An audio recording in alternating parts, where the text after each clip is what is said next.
Pada suatu ketika, Brahmadatta memerintah di Benares. Bodhisatta dikandung oleh seekor gajah di pegunungan Himalaya. Saat lahir, ia berwarna putih secara keseluruhan, seperti sebongkah perak yang besar. Matanya seperti batu berlian, laksana perwujudan dari 5 kecemerlangan. Merah mulutnya laksana kain yang berwarna merah tua. Belalainya bagaikan perak dengan bintik merah keemasan. Keempat kakinya seakan disemir dengan pernis. Demikian juga dengan dirinya, berhiaskan 10 kesempurnaan, yang merupakan perwujudan keindahan. Setelah dewasa, semua gajah di pegunungan Himalaya dalam satu kesatuan mengikutinya sebagai pemimpin mereka. Saat menetap di pegunungan Himalaya dengan 80.000 ekor gajah sebagai pengikutnya, ia menyadari timbulnya kesombongan karena menjadi pemimpin rombongan besar. Maka, setelah memisahkan diri dari mereka, ia tinggal dalam kesunyian di dalam hutan. Dan kebaikan dalam menjalani kehidupannya membuat ia mendapat gelar Raja Gajah yang Baik.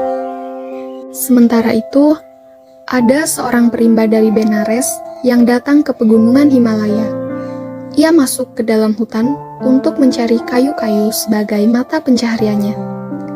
Karena kehilangan arah dan posisi, ia berjalan hilir mudik, merentangkan tangan dengan penuh keputusasaan, dan menangis tersedu-sedan, takut pada kematian yang telah berada di depan matanya.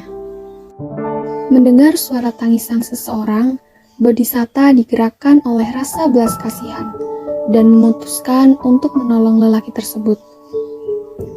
Ia mendekati lelaki tersebut, namun saat melihat gajah tersebut, perimba itu lari ketakutan. Melihat ia melarikan diri, Bodhisatta tidak bergerak. Hal ini membuat lelaki itu juga berhenti berlari. Lalu Bodhisatta bergerak maju. Perimba itu kembali berlari dan berhenti sekali lagi saat Bodhisatta berhenti. Bodhisatta mendekat dan berkata, "Mengapa temanku manusia, engkau menjelajahi tempat ini sambil meratap?" "Tuanku," jawab perimba itu, "saya kehilangan arah dan posisi, serta merasa takut akan kematian." Lalu gajah itu membawa lelaki tersebut ke tempat tinggalnya dan menjamunya selama beberapa hari di sana, menyuguhinya dengan semua jenis buah-buahan. Kemudian berkata, "Jangan khawatir, temanku manusia, saya akan membawamu kembali ke perkampungan manusia." Gajah tersebut menempatkan perimba itu di punggungnya dan membawanya ke tempat tinggal manusia. Setibanya di Benares, lelaki itu berjalan sesuai dengan tujuannya, melalui kota menuju ke pasar para perajin gading. Ia melihat gading diolah menjadi berbagai bentuk dan kondisi. Ia bertanya kepada para perajin, apakah mereka akan memberikan sesuatu untuk gading seekor gajah yang masih hidup? "Apa yang membuatmu mengajukan pertanyaan seperti itu?" tanya mereka. "Gading gajah yang masih hidup jauh lebih berharga daripada yang telah mati. Kalau begitu, saya akan membawakan beberapa gading untuk kalian." Dengan membawa bekal selama perjalanan dan juga sebuah gergaji yang tajam, ketika ditanya apa yang membuat ia kembali, ia mengeluh bahwa ia sangat miskin dan dalam keadaan yang menyedihkan, sehingga ia tidak bisa bertahan hidup. Karena itu, ia kembali untuk meminta sedikit gading dari gajah yang baik hati itu, untuk dijual agar dapat menghidupi dirinya. "Baiklah, saya akan memberikan seluruh gading kepadamu," kata Bodhisatta. Setelah gading-gading itu putus, Bodhisatta mengangkat gading-gading itu dengan belalainya dan berkata kepada lelaki itu, "Janganlah berpikir, temanku manusia, bahwa saya tidak menghargai atau tidak menjunjung gading-gading ini, sehingga saya memberikan gading-gading ini kepadamu. Namun 1000 kali, 100.000 kali, saya lebih menyayangi gading pengetahuan tiada batas yang bisa memahami semua hal. Karena itu, semoga pemberian saya akan gading-gading ini kepadamu membawa pengetahuan tiada batas kepadaku. Diiringi kata-kata tersebut, ia memberikan sepasang gading itu kepada perimba tersebut sebagai harga atas pengetahuan yang tiada batas. Setelah menghabiskan uangnya, ia kembali menemui Bodhisatta, berkata bahwa kedua gading tersebut hanya cukup baginya untuk membayar hutang-hutang lamanya, dan memohon agar Bodhisatta memberikan sisa gadingnya.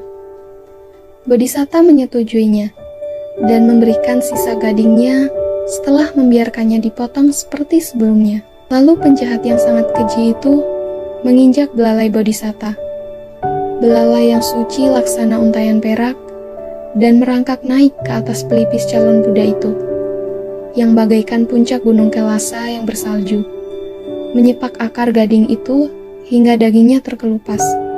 Lalu ia menggergaji pangkal gading itu dan pergi setelah mendapatkannya. Begitu orang jahat itu menghilang dari pandangan Bodhisatta, tanah yang padat, yang tidak terbayangkan luasnya, yang dapat menahan beban gunung Sineru dan puncak-puncak yang mengelilinginya, beserta semua kotoran dunia yang menjijikkan, meledak hancur berantakan, membentuk sebuah jurang yang menganga, seakan tidak mampu menahan beban semua kekejian itu. Seketika itu juga, nyala api dari neraka yang paling bawah menyelubungi orang yang tidak tahu berterima kasih itu, membungkusnya seperti kain kafan kematian, dan membawanya pergi. Saat penjahat itu ditelan ke dalam perut bumi, dewa pohon yang tinggal di dalam hutan itu membuat wilayah untuk menggemakan kata-kata berikut.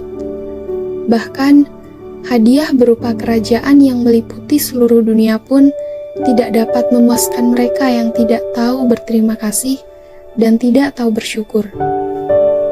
Dan dalam syair berikut, dewa tersebut mengajarkan tentang kebenaran. Semakin kurangnya rasa berterima kasih, semakin banyak yang diminta. Semua hal di dunia ini tidak dapat memuaskan nafsunya. Dewa pohon membuat hutan itu bergema kembali dengan syair tersebut. Sementara Bodhisatta, setelah meninggal dunia, terlahir kembali di alam yang sesuai dengan perbuatannya.